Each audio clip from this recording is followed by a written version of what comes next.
Hey, welcome back everybody to the channel. As always, thank you so much for joining me. So I wanted to share with you guys the first small incident. There was no damage, the Audi's in perfect shape, but the first kind of issue I've had with the R8, and it's nothing major, but it was something that wasn't expected. And you know, owning this R8, a big portion of the channel is to share everything with you guys. So it's something that came up that I wasn't expecting, and I'm not 100% sure. It's not that it's not resolved, it hasn't happened again, but I also can't find that much information on it. But I wanted to share with you guys what exactly happened.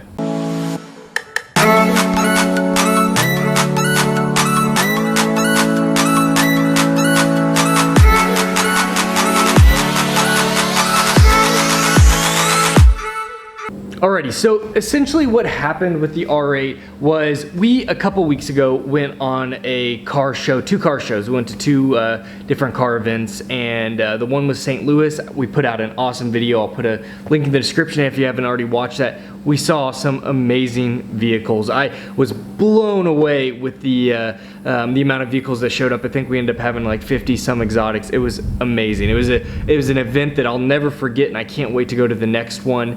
Very, very cool event. Well, we booked it to St. Louis, came all the way back and went to another one on Sunday. And the one on Sunday was a great time. We got to meet, I hadn't met either of the different groups. This was my first time taking the R8 to both groups. And the second one was just a drive.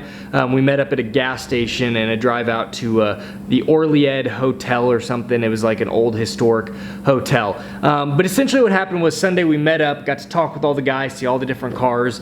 I showed up, very, very fun event. I'll actually maybe include over this maybe some of the content that we got. I was going to make a video on this event, but I decided not to. I didn't have that much content, and I didn't think you guys would find it that interesting. The other event was way more content, very, very cool. But this is a great time, got to meet some great people. So essentially we met at this gas station. We had about 30 or 35 of us, and we all met up. I got to meet everybody. It was awesome, and we headed off to the Orlied. It was about an hour away, maybe just a little bit less. We made it like 30 minutes. It was really funny. The gentleman that headed up the group was saying that, you know, there were a lot of cops out. The city we were going to was a very, it wasn't a huge town, but it was a college town. So everybody was starting to come back to school. The cops were out. So we were told to be on our best behavior and not to speed. And I think the gentleman that was leading the group said he was going to keep it at 90. I would say we averaged about 105, 110 all the way there. We definitely were still booking it. Maybe not as fast as the previous day, but we were pushing it. And so we made it in record time. We made it in like 35 minutes instead of an hour, or 55 minutes, whatever the drive was. But it was a great time. But where the issue came into play was we were heading up to this Orlied Hotel, and we got to the turn where it sits on, and it sits up on this huge hill. And we were one of the last ones to get there, one of the last ones to leave the gas station, so we were one of the last ones. There were a few people behind us, but for the most part, we were at the back of the pack.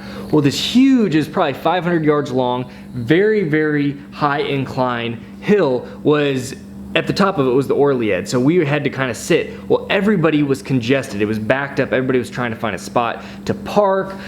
Some people were trying to line up for pictures. We sat there for probably took us 10 to 12 minutes to get up this hill.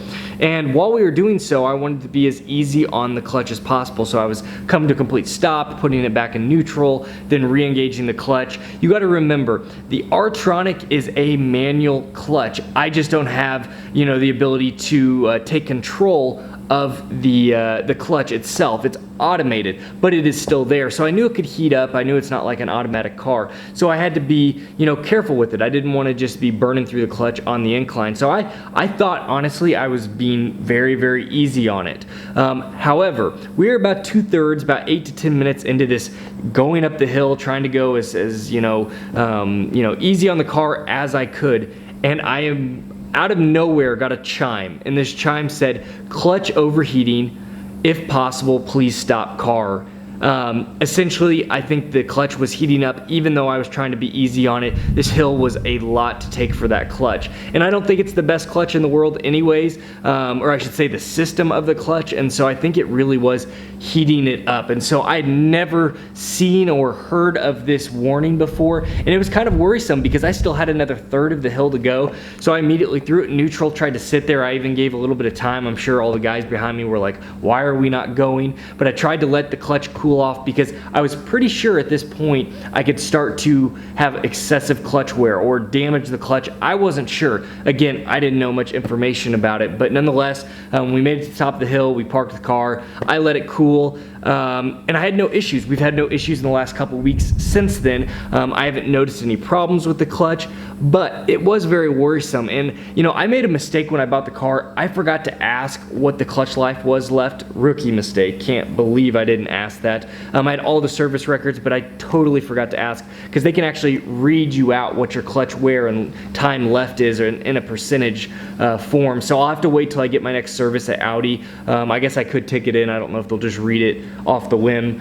Since I haven't actually had it serviced here, I don't really have a relationship, but we'll see. Maybe that'll be something I check out. But the clutch wear being right at 10,000 miles shouldn't be that bad.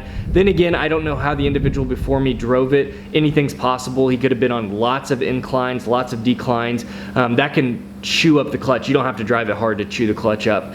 So I'm not really sure, but that overheating warning was very, very worrisome. The other thing I will say, I always get lots of information off the forums. There's an R8 forum that is very, very helpful. I could not find much on this at all, so that was kind of worrisome.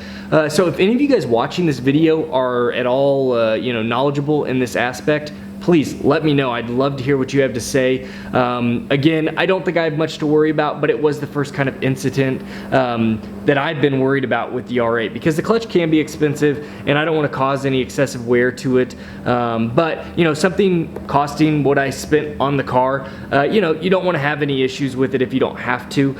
Obviously, it's out of my hands for the most part, but I was trying to be easy on the car and yet it still happened. So something that, we'll see where it goes. I'm not too worried at this point, especially since I haven't seen any issues going forward. But like I said, any of you guys understand or know about this, please let me know. I do have a mechanic that I've spoken with, and I might end up having it serviced with him. He does all types of Ferraris, McLarens, and some Audis.